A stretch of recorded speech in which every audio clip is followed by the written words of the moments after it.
Hello everyone.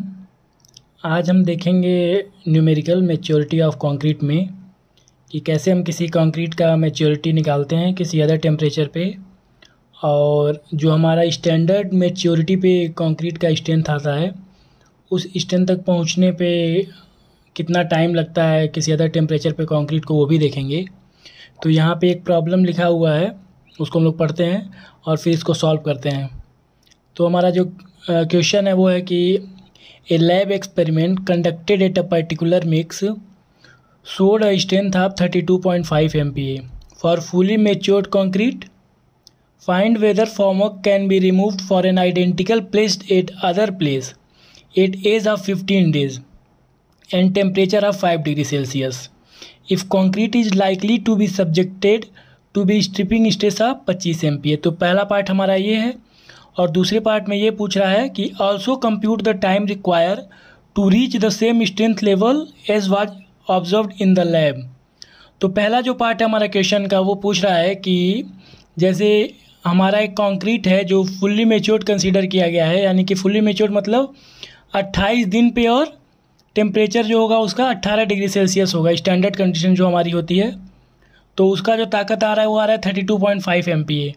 तो पूछ रहा है कि अगर मतलब जो हमारा लैब का कंक्रीट हम लोग बनाए, अगर उसका यूज हम लोग किसी ऐसे जगह पे करें, जैसे मान लीजिए जम्मू कश्मीर में हम इसका यूज कर रहे हैं जहाँ पे टेम्परेचर 5 डिग्री सेल्सियस है, तो वहाँ पे हम अगर इससे कास्टिंग करते हैं किसी ब्रिज की या किसी भी चीज़ की, तो फॉर्मवर्क को हम लोग 15 दिन में हटा सकते हैं कि नहीं, ये पहले पार्ट में पूछा है।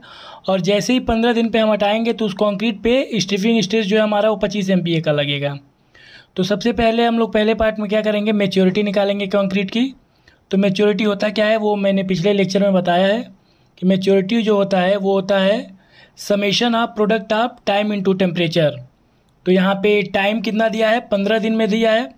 दिन को हमने कन्वर्ट कर लिया आवर्स में 24 से मल्टीप्लाई करके, और जो टेम्परेचर दिया है वो है 5 टेम्परेचर, और जो रिफरेंस टेम्परेचर है वो हमने क्या लिया है 11 डिग्री सेल्सियस, -11 डिग्री सेल्सियस। तो यहाँ से जो हमारी मैच्योरिटी आ रही है कंक्रीट की वो आ रही है 5760 डिग्री सेल्सियस आवर।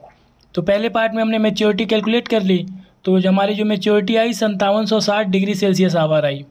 अब हमें क्या कैलकुलेट करना है, हमें स्ट्रेंथ कैलकुलेट करना है at any maturity age percentage of strength at maturity of 19,800 degree Celsius. मतलब हमें परसेंटेज स्ट्रेंथ निकालना है किसी अदर टेम्परेचर पे, यानी कि किसी अदर मैच्योरिटी पे एज ऑफ हमारी जो नॉन मैच्योरिटी है। और इसका जो फार्मूला होता है मैं बता दूं, A+B log 10 m/10⁻³ ये जो फार्मूला होता है strength at any maturity age percentage of strength at maturity of 19,800 degree Celsius hour. तो A+B जो है हमारा कांस्टेंट होता है, वो डिपेंड करता है कंक्रीट के स्ट्रेंथ पे, और मैच्योरिटी जो हम लोग निकाले हैं। तो जैसे हमारा क्वेश्चन में दिया हुआ है कि 28 दिन पे कंक्रीट की स्ट्रेंथ 32.5 है, तो जब मैंने पिछले लेक्चर में बताया A और B की वैल्यू वो इस टेबल से हम लोग देख सकते हैं कि अगर स्ट्रेंथ जो है हमारा कंक्रीट का 32.5 है तो वो किस बीच में लाई कर रहा है 17.5 से 35, यानी कि A की वैल्यू है 21 और B की वैल्यू है 61। तो हमें इस टेबल से A और B की वैल्यू पता चल गई। अब यहाँ से हम क्या करेंगे, परसेंटेज स्ट्रेंथ कैलकुलेट करेंगे। तो A की वैल्यू 21, B की वैल्यू 61, और मैच्योरिटी हमारा है कितना 5760 डिग्री सेल्सियस आवर और 10⁻³। तो यहाँ से जो हमारा परसेंटेज स्ट्रेंथ निकल के आया वो आया है 67.6%। जो हमारा स्टैंडर्ड टेम्परेचर और 28 दिन पे निकल के आया उसका 67.6%। अब हम क्या करेंगे, स्ट्रेंथ कैलकुलेट करेंगे 15 दिन में। तो जो हम स्ट्रेंथ कैलकुलेट करेंगे 15 दिन में तो वो हमारा आ रहा है 21.9 MPa। तो यहाँ से क्या क्लियर हो रहा है कि जो स्ट्रेंथ हमारा 21.9 MPa आ रहा है, तो हम लोग जो है फॉर्मवर्क रिमूव नहीं कर सकते, क्योंकि 15 दिन पे जैसे ही हम फॉर्मवर्क रिमूव करेंगे उस पर जो स्ट्रेस लगेगा वो 25 MPa का लगेगा, और जो हमारा स्ट्रेस आ रहा है उसको 21.9 MPa आ रहा है, तो हम लोग इसको फॉर्मवर्क को नहीं रिमूव कर सकते। अब दूसरे पार्ट में क्या पूछ रहा है कि टाइम पूछ रहा है कि सेम स्ट्रेंथ हमारा पहुंच जाए, ये जो कंक्रीट का हम लोग निकाले हैं स्ट्रेंथ, कितने टाइम में वो पहुंचेगा उस स्ट्रेंथ पे जो लैब में हम लोग कंक्रीट पे टेस्ट किए हैं। तो इसका जो फार्मूला होता है time equals to maturity upon 24 bracket में T- -11 यानी कि हमारा रेफरेंस टेम्परेचर, और टी जो है हमारा टेम्परेचर है डिग्री सेल्सियस आवर में, डिग्री सेल्सियस में। तो जो हमारी मैच्योरिटी स्टैंडर्ड वो हम लोग कितना लेते हैं, 19,800 डिग्री सेल्सियस आवर, और जो टेम्परेचर कितना दिया हमारा 5 डिग्री सेल्सियस।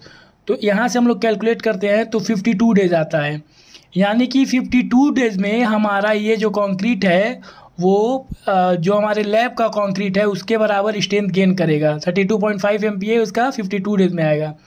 ऐसा क्यों हुआ, क्योंकि हमने जो लैब में कंक्रीट बनाया था वो 28 दिन पे टेस्ट किया और 18 डिग्री सेल्सियस पे किया, और हम लोग जहाँ कंक्रीट का यूज कर रहे हैं वहाँ टेम्परेचर क्या है 5 डिग्री सेल्सियस पे। तो टेम्परेचर यहाँ से हमें ये क्लियर होता है कि अगर टेम्परेचर और ज़्यादा रहता तो ये स्ट्रेंथ पाने में कंक्रीट का जो स्ट्रेंथ आ रहा है वो और जल्दी आता।